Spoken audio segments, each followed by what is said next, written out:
Arcane League of Legends is finally here 3 years after the first season debuted, which means between this show and Stranger Things, Netflix's strategy is obviously not to meet fan expectations, but just to wait for us all to slowly die between seasons.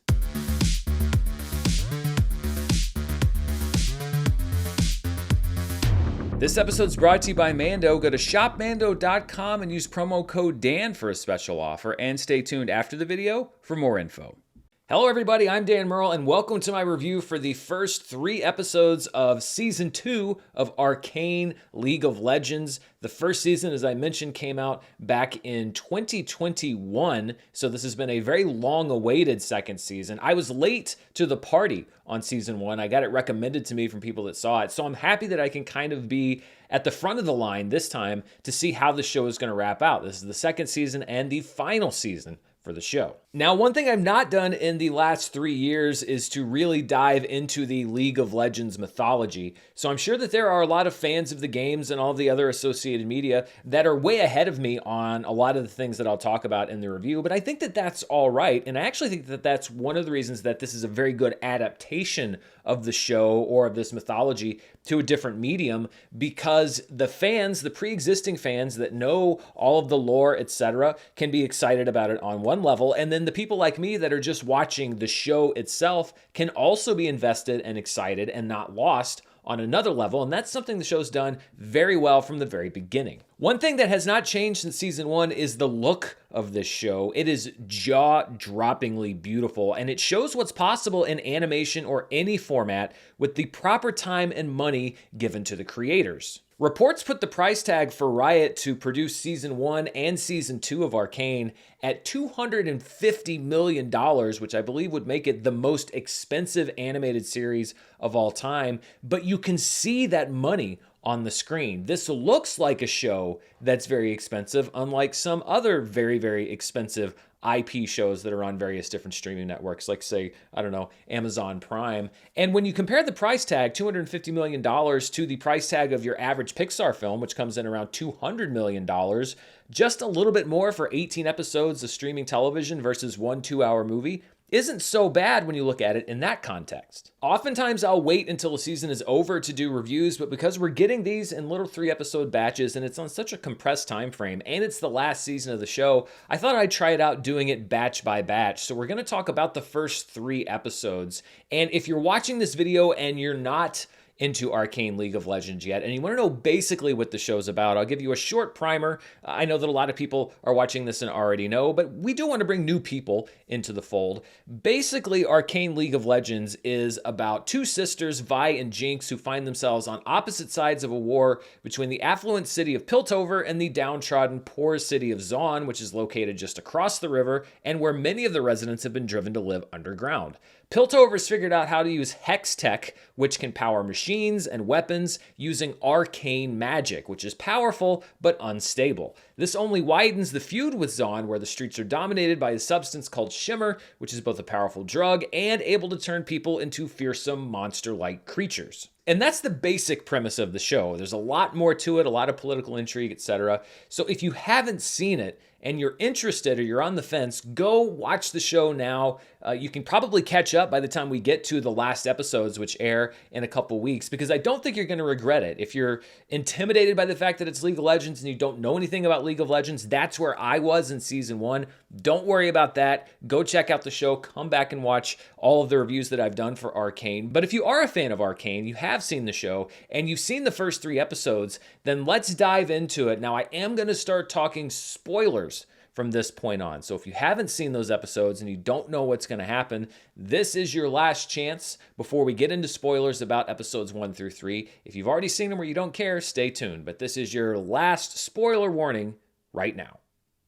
So the major cliffhanger of Season 1 was who would survive the missile that Jinx shot at the council chambers over in Piltover. And unsurprisingly, the major characters were able to make it. It would have been pretty ballsy to kill off all the people that we knew in that room, but that's not how most TV shows work. But even though most of those major characters survived, I think that this season is putting them on some very interesting journeys, or a continuation of the journey that those characters are already on. Jace, for example, is on an interesting trajectory. After inventing weaponry last season, which he swore he'd never do, I thought he might emerge as a voice for peace, which is kind of what he was moving towards, but the attack has changed the math here, and he's once again making weapons for the enforcers to try to suppress what's going on, this war between the two cities. I'm not sure what his role in the endgame is going to be, but I like that they have drawn him as a character who doesn't necessarily think in absolutes, which is both good and bad. He uses hex tech for weaponry when he believes it's for a good purpose, but he still is against the use of it overall,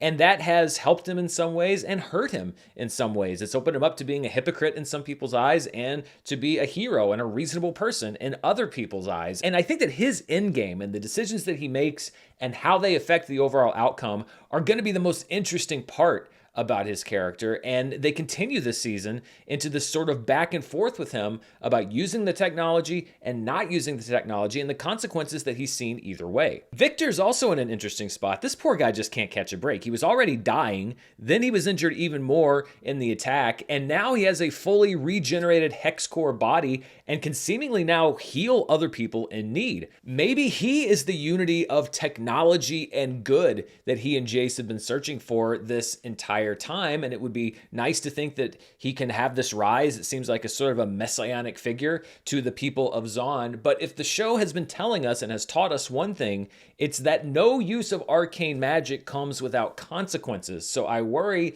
that the pendulum's going to swing the other way on Victor at some point. Whatever ends up happening, though, I hope the guy finds some peace, whether it's in this world or the next, because he's had a pretty tough go of it. Then we have Mel, who has family drama on top of everything else that's happening. Her mother, Mbessa, as we know, has ulterior motives and wants to use hex tech to solve the problems that she has back home. But this power struggle is getting even more interesting, as she's now basically the power behind the power of Piltover. She's the scariest kind of antagonist in that she is an opportunist, and she can read people and she can find those openings to exploit. We saw it in that third episode where she could obviously see that Caitlyn's resolve was beginning to waver and installed her in a position where just an episode or two before it wouldn't really have made much sense to put her in. And Mel is either going to have to fall in line with this or really stand up in opposition to her mother, but we don't really know what's going on with Mel right now because she's been kidnapped or whisked away or whatever by this rival faction, Black Rose, which puts an interesting wrinkle into things. I'm a little hesitant about introducing a secondary conflict in the Piltover Zaun storyline, but it does seem like it is weighing heavily on what is happening in that main story, so I'm going to wait it out and see how it all plays out. I'm not going to worry too much about overstuffing the narrative just yet because we're only a third of the way through the season. Of course, the central conflict of the show is between Vi and Jinx, and it's taken a little bit of a back seat so far because they have been establishing so much other stuff. The biggest turning point, I thought, in the first 3 episodes was Vi's acknowledgement directly to Jinx that she no longer sees her as her sister. But of course, that was immediately followed by yet another hesitation in killing Jinx, and the show's gone back and forth on this conflict between the two of them so many times. And I get it. It's a very complex relationship, but we are reaching the point where one of them or both of them are going to have to make the final determination about which side they're going to fall on. And I think that we're approaching that point pretty quickly because these two characters can only waver so much as we near the end of the show. The decision for Vi to join Caitlyn's special band of enforcers is an interesting one. I like that they formed this kind of commando strike squad with a very limited mission, which is now pretty much out the window. But that montage of them strategically flooding Zaun with gas to conduct a search for Jinx was another example of the moral gray area that these characters operate in, and that also clouds their decision making in key moments. With Vi seemingly on her own again, it seems like she's had yet another reset and has to figure out what her next move is going to be and which direction she's going to take. Jinx is going further down the rabbit hole as she wipes out her remaining opposition and continues her war against Piltover. I loved that new arm that she built for Savika with the sort of slot machine picking what the weapon was going to be. That entire fight was pretty cool. Of course, flooding Piltover with the very gas that Caitlyn's family tried to save Zaun from is a major escalation of this conflict, and I think that we've spent most of the series with Jinx on the knife's edge. Of the two, between Jinx and Vi, I think that she's the one that has pretty much set herself where she stands. This is what I'm going to do. This is who my enemies are. And so really, I think it's in Vi's court to decide what she's going to do about it. And I know that everybody wants this redemption arc, or a lot of people do, for Jinx. But I mean, everything that we've seen in the story so far has shown us that I think she's just too far past the point of no return. Almost none of it is her fault. It's a tragic story. But I think to do a 180-degree character turn at this point, it would have to be really, really well done. I think this is going to be much more about how Vi is going to come to terms with what Jinx is than Jinx trying to come to terms and change who she is. Caitlyn is proving to be an interesting character this season. I thought that she was good in the first season, but they've really upped the stakes with her. I knew that when she and Vi finally shared that kiss, that something not good was on the way. That's just the movie TV rules. And it seems like she's finally reached her limits when it comes to Vi's desire to both protect Piltover and not go too far, especially when it comes to Jinx. Obviously, Caitlyn's willingness to potentially kill a child in order to wipe out Jinx was too much for Vi, and now Caitlyn is in charge, at least in title, of Piltover's forces and Ambessa's troops as martial law has been declared on the city. Now, this turn for me did feel a little bit sudden. I mean, when you look at it in the context of everything that's happened, it makes sense. I think maybe they could have used just a little bit more connective tissue, but I think that there's going to be a lot more to this turn and to this arc for her in the next episodes. And that's why I say when you're reviewing a season piece by piece, either episode by episode or chunk by chunk, I'm really slow to kind of pass down a determination or a final judgment on anything, because sometimes things may seem set up in a bit of a flimsy way, but they end up getting paid off or justified later on down the road. And that's how I feel about some of the stuff in this season. I don't love everything they've done so far, but we're so open-ended at this point that I'm going to keep an open mind to see how they decide to play everything out. One thing that I'm really interested to see this season is what happens with the arcane magic that is becoming increasingly unstable. Heimerdinger's warnings of unforeseen consequences are coming true, and we're now getting wild runes and magic run amok. I like how they tied together the stories of Piltover and Zaun by having Jace build that fallout shelter underground, saying like, well, yeah, I'm protecting the city. And Echo rightfully said, well, sure, you protected your city, but now all of this magic is infiltrating my city and where I live. And Jace saying like, oh, well, it's not near anything. He's like, well, it's near what we need. It's a great example of a character who, even though we're supposed to like that character, and even though they really do, I think that Jace does, want the best for all involved, he still took actions through his ignorance or just not thinking that hurt the people that lived over in Zaun. And it sort of underscores one of the whole themes of the show, which is that even the best of the people in the Piltover area really have no true consideration for the true fallout or consequences of what they're doing. And I like that they added that little bit into the show. The animation on the sequence where the Arcane started to glitch and cause reality to warp, I thought was really well done. And I think this is just the beginning of all the threats we've talked about. I think we've only seen a hint of what's to come there. And speaking of what's to come, Singed, the crazy scientist behind Shimmer, and maybe the person who set all of this in motion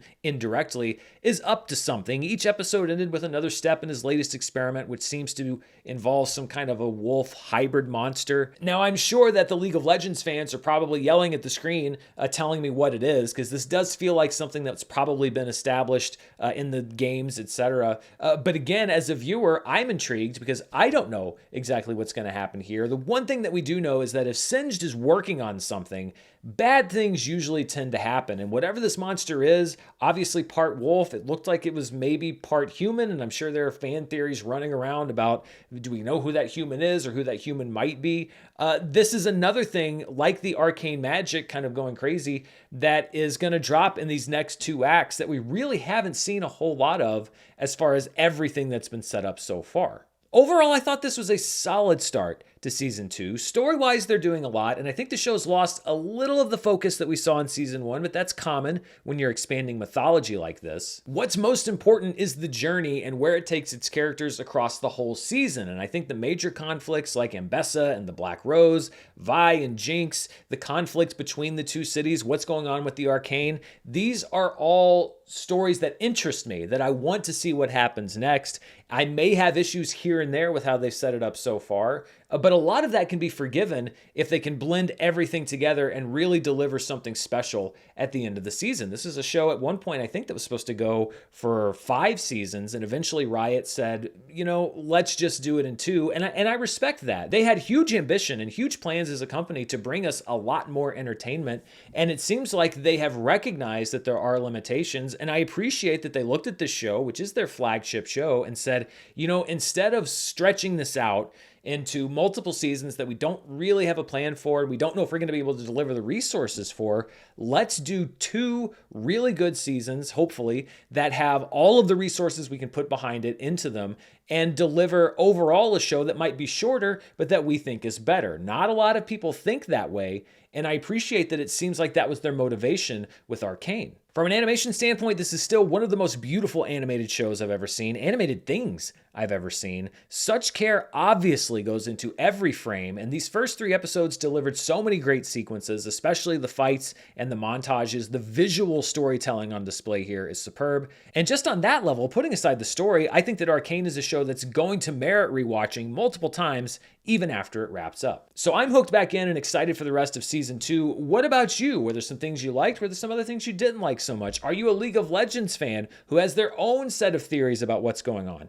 Let me know down in the comments below. And before we go, I'm going to thank the sponsor for this review. This episode's brought to you by Mando. The temperatures may be cooling down, but let's be honest, that doesn't mean you stop sweating. And the last thing you need to worry about is whether the crisp smell of fall is being corrupted by your own autumn aroma.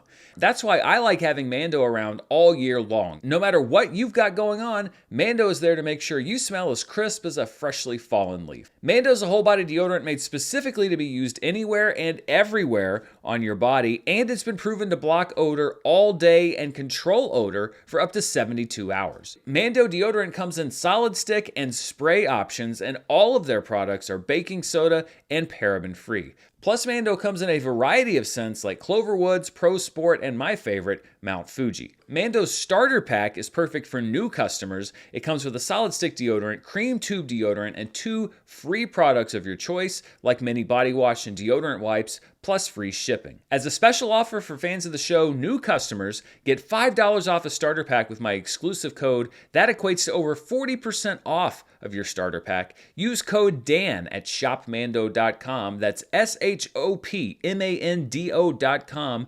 And don't forget to please support the show and tell them that I sent you. Smell fresher, stay drier, and boost your confidence from head to toe with Mando. Thanks to Mando for sponsoring this review, and thank you for watching. Be sure to stay tuned right here for more movie news, reviews, box office, and more. Tomorrow, I'm planning to be right back here with a review of Season 1 of The Penguin, which wraps up its first season tonight. And then on Tuesday, we'll have Charts with Dan and a whole bunch of reviews in store as we get into the holiday season. As always, thank you so much for watching. Stay safe, and I'll see you next time.